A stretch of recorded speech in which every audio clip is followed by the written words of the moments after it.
They followed the order because it came through clear. I knew it was an echo, 48 hours old, no source. My report was logged, passed upward, ignored. When the stretcher came back down the ravine, I stopped recording. Some messages weren't meant to be heard twice. November 1943. Along the central spine of the Italian peninsula, the German Wehrmacht had fortified its position behind the Gustav Line, a dense network of bunkers, minefields, and barbed wire stretching from the Tyrrhenian Sea to the Adriatic. North of Naples, Allied forces faced weeks of punishing rain, mountainous terrain, and determined resistance as they attempted to break through and advance toward Rome. In the shadow of Monte Cassino, the fighting slowed into a brutal attrition campaign where visibility was poor, communications were patchy, and missteps were often fatal. The US Fifth Army, under Lieutenant General Mark Clark, operated under conditions where supply chains were strained, and coordination across infantry, armour and air support hinged on the reliability of field communications. Frontline units relied heavily on shortwave and high-frequency radios to receive updated orders and report enemy activity.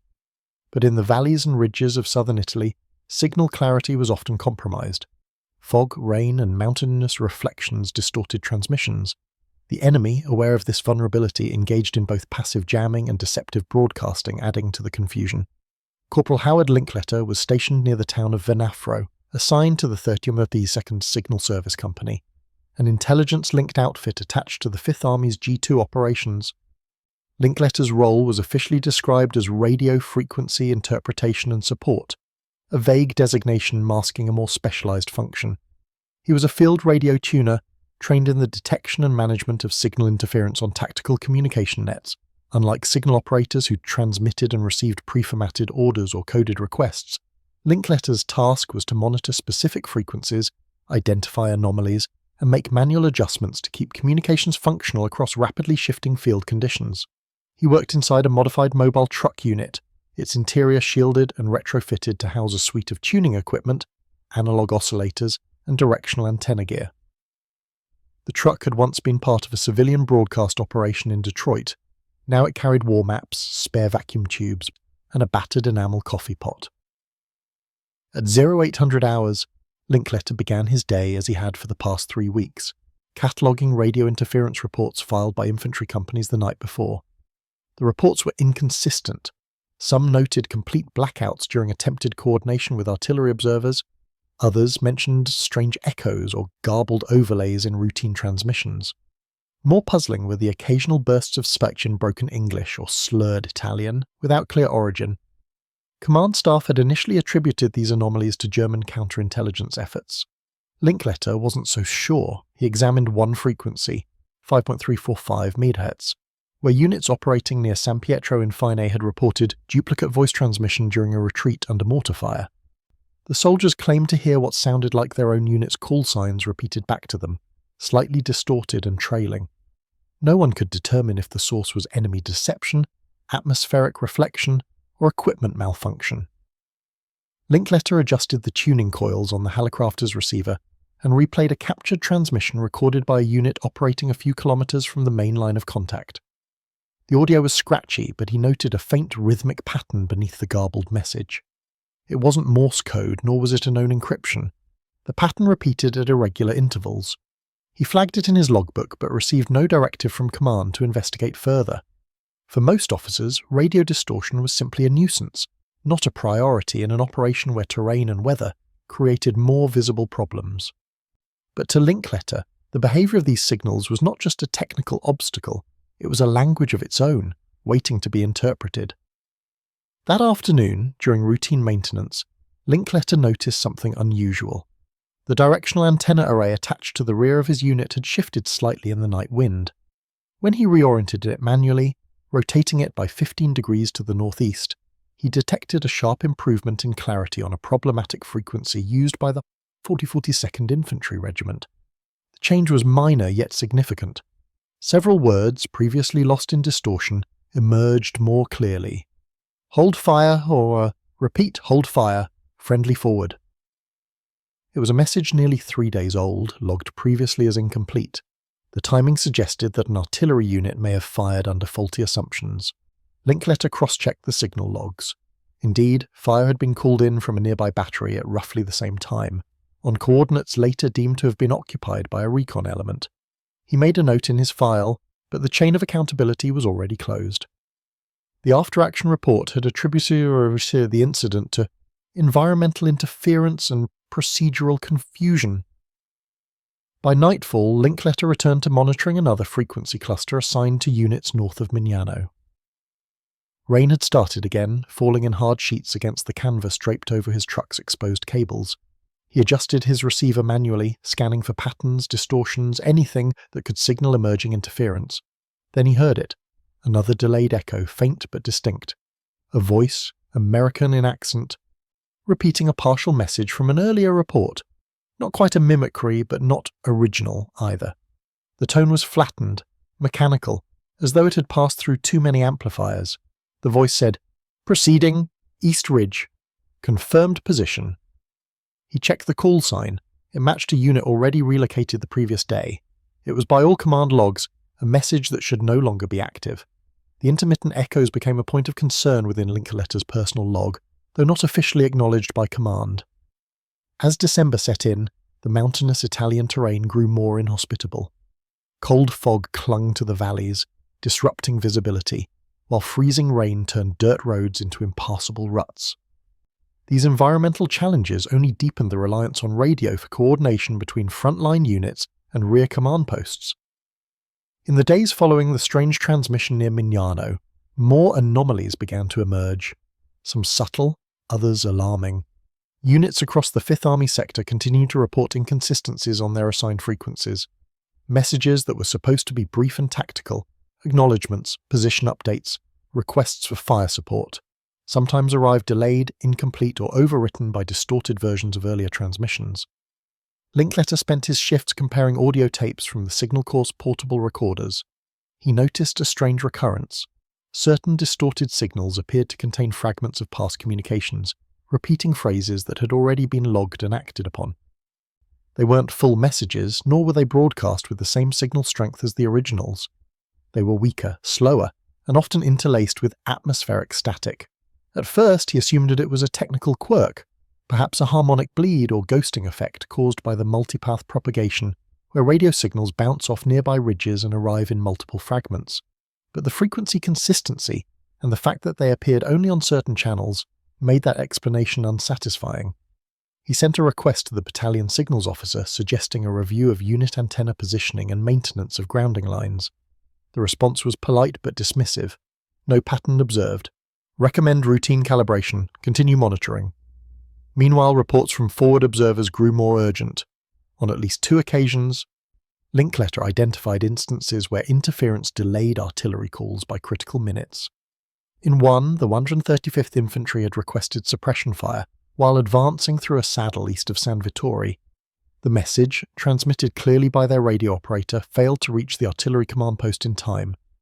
When it did come through, the fire mission was already obsolete. The delay had cost the company a handful of casualties during their exposed crossing. A review attributed the failure to line congestion and weather conditions. The battalion's after-action summary noted, communications degraded, local terrain complicating factors, re-establish standard relay protocol. In private, Linkletter began recording a different set of notes, ones that wouldn't be entered into the official logbooks.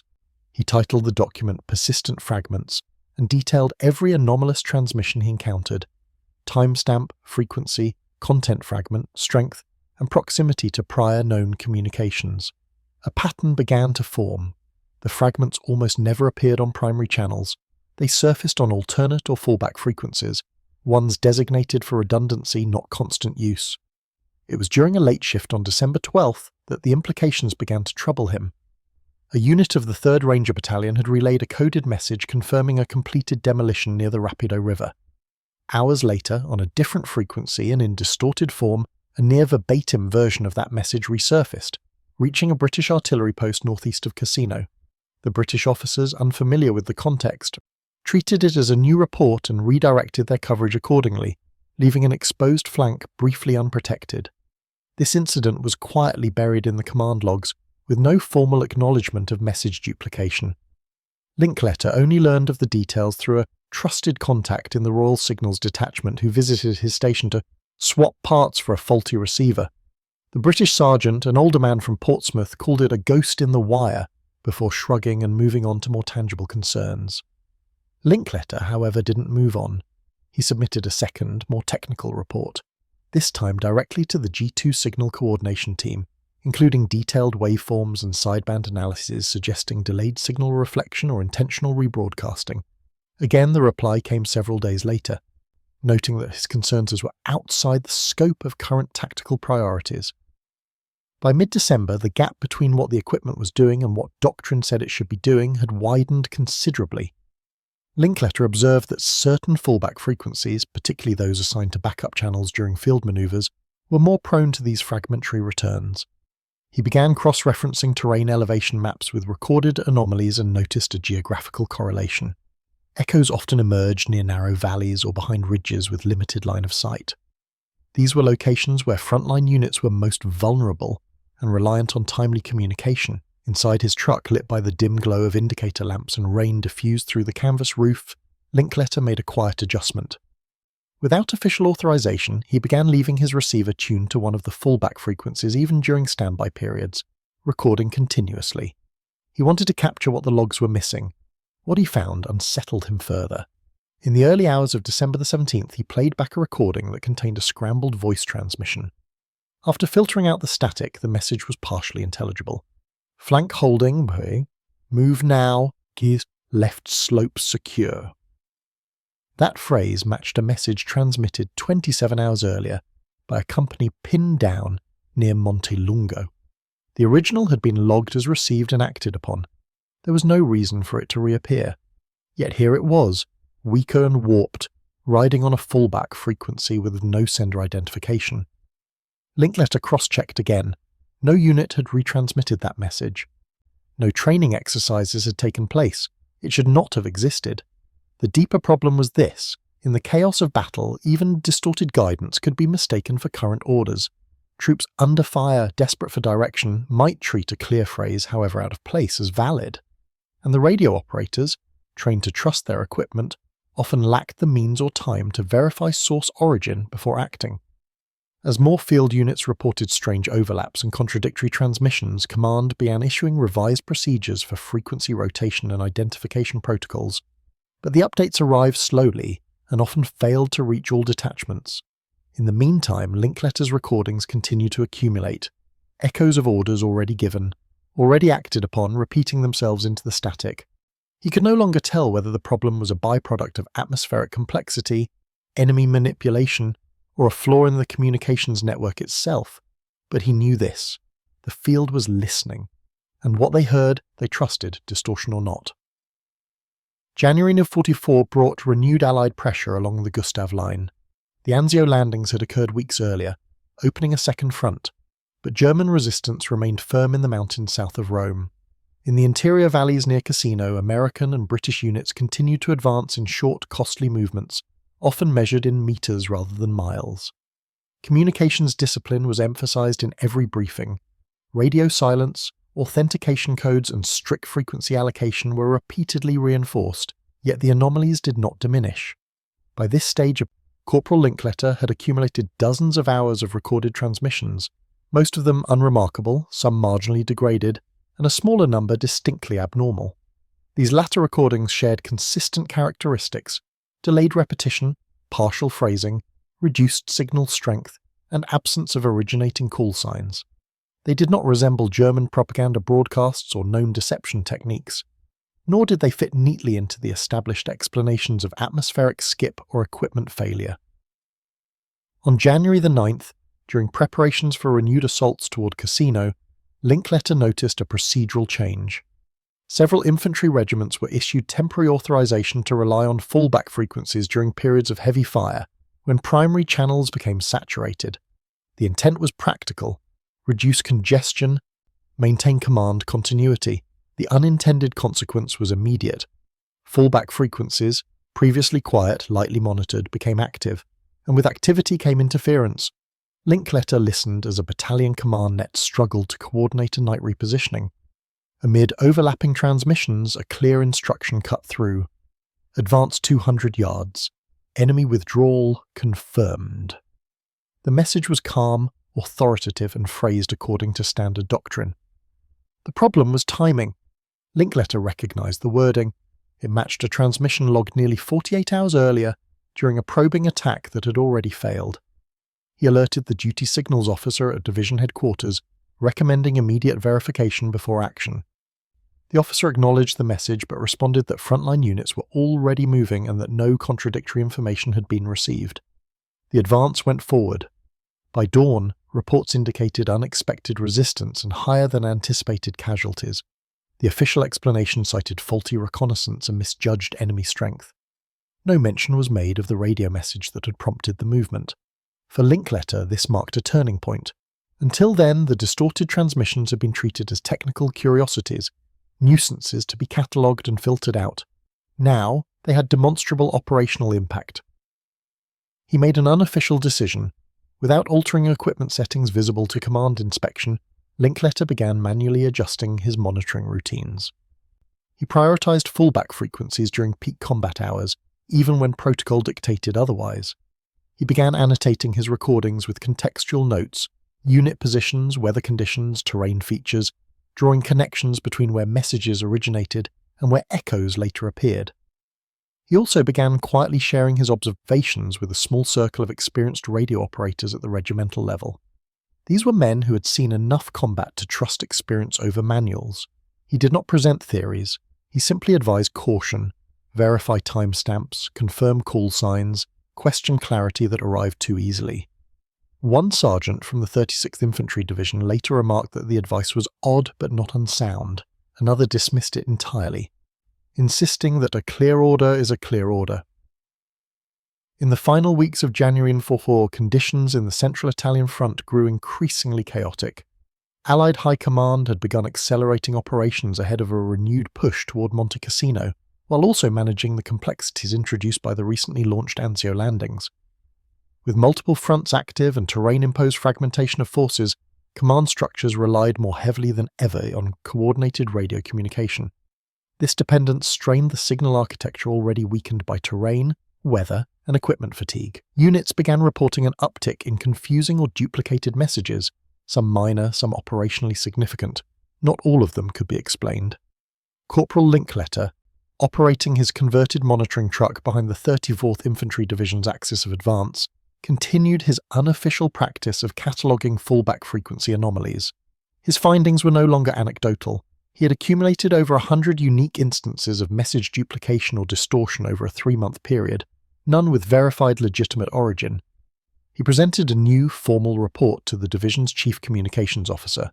The report included synchronized waveform comparisons and terrain analysis, suggesting that certain valleys were acting as passive reflectors or traps for radio energy, delaying and rebroadcasting snippets of earlier transmissions.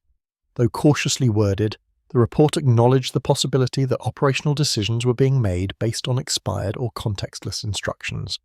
The response was brief. Acknowledged, no known precedent, forwarded to theatre signals. There was no follow-up. That same week, Linkletter received an informal visit from a Signal Corps inspector out of Naples.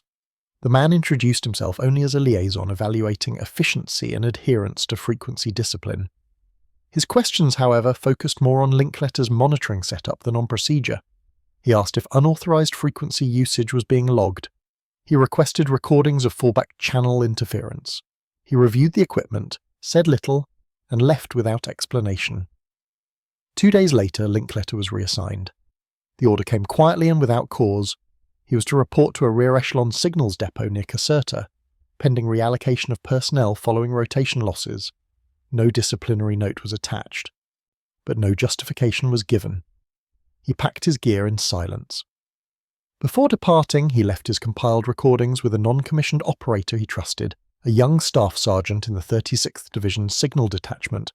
He gave no formal instructions, only the suggestion: verify everything. If it sounds too clean, double-check the time. Linkletter's replacement, a junior technician fresh from training in North Africa, dismantled several of the custom frequency logging routines the corporal had developed. The replacement had been taught streamlined practices emphasizing code efficiency, not open frequency listening. Monitoring fallback channels was deemed non-essential. Over the next 10 days, multiple incidents occurred in which forward units moved in error based on partial or delayed radio instructions. In one case, a reconnaissance team from the 141st Infantry entered a ravine west of San Elia Fiume Rapido after receiving confirmation that the area had been swept and cleared. The message had been voiced with recognizable code words and a valid call sign, but it had not been issued by any current field unit. 2 men were wounded in the subsequent ambush. The event was written off as a breakdown in operational awareness during frequency transition. The source of the message was never found. Later that month, a general communication bulletin was issued across 5th Army units titled Guidance on Signal Integrity and Message Verification. It instructed that fallback frequency transmissions should be treated as provisional until confirmed by alternate means. This was the first formal acknowledgement that fallback channels could carry misleading or unintended content. No individual was credited for this guidance. Meanwhile, Linkletter's reassignment continued without incident. He remained in the depot until March, working on equipment refurbishment. His field logs were archived and never formally reviewed. When the war ended the following year, he was discharged with routine commendation for service and technical reliability. No mention was made of his signal analysis. The distortion never ceased. Even into late 1944, soldiers occasionally reported hearing old orders echo across static in strange places. Some dismissed them as artifacts of stress. Others learned to turn the dials just a bit further before acting. By the summer of 1945, Europe lay in ruins, but quiet. The German surrender had been signed, and Allied forces had shifted into occupation duties and demobilization. The Italian campaign, once considered the soft underbelly, had left behind some of the hardest fought and least understood chapters of the war. Its broken terrain, relentless weather, and patchwork front lines had created a unique theatre of challenges, none more obscure than those involving battlefield communication. In the post-war years, Allied signals research groups conducted broad reviews of field reports to inform future military communications planning. Among these documents were operational logs from the 5th Army's Italian campaign. Scattered throughout the reports were oblique references to message duplication, ghost orders, and fallback frequency inconsistencies, but without a clear causal framework. Most were annotated as non-reproducible anomalies. No formal investigation was launched.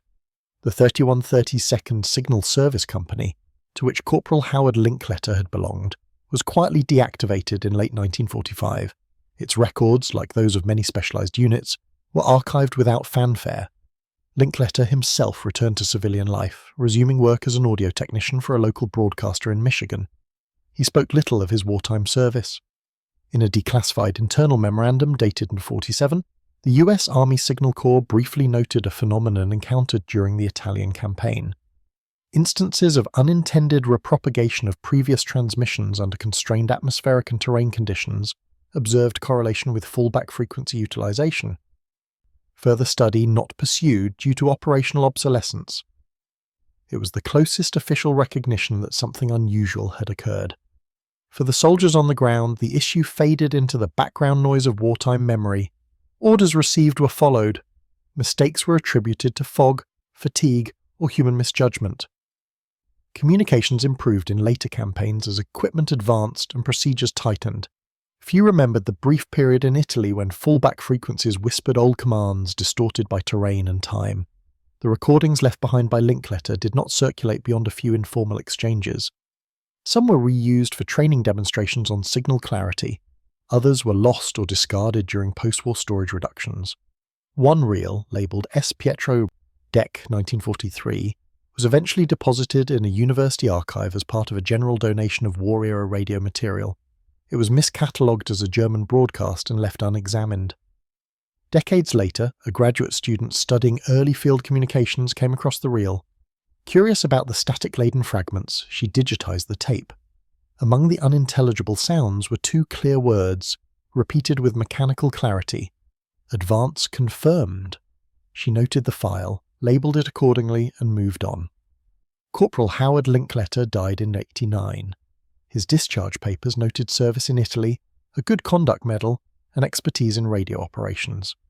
There was no mention of his recordings, his private logs, or the fallback frequency anomalies he quietly tried to understand. His work did not change doctrine. It did not reach command levels or reshape strategic thinking. But in the moment, In a narrow window of time, he saw something others did not. He listened carefully when others tuned out. And in doing so, he gave a handful of field operators reason to pause, to double-check, to verify before acting. In war, not every contribution is measured in outcomes. Some are measured in awareness, quiet, persistent, and without recognition.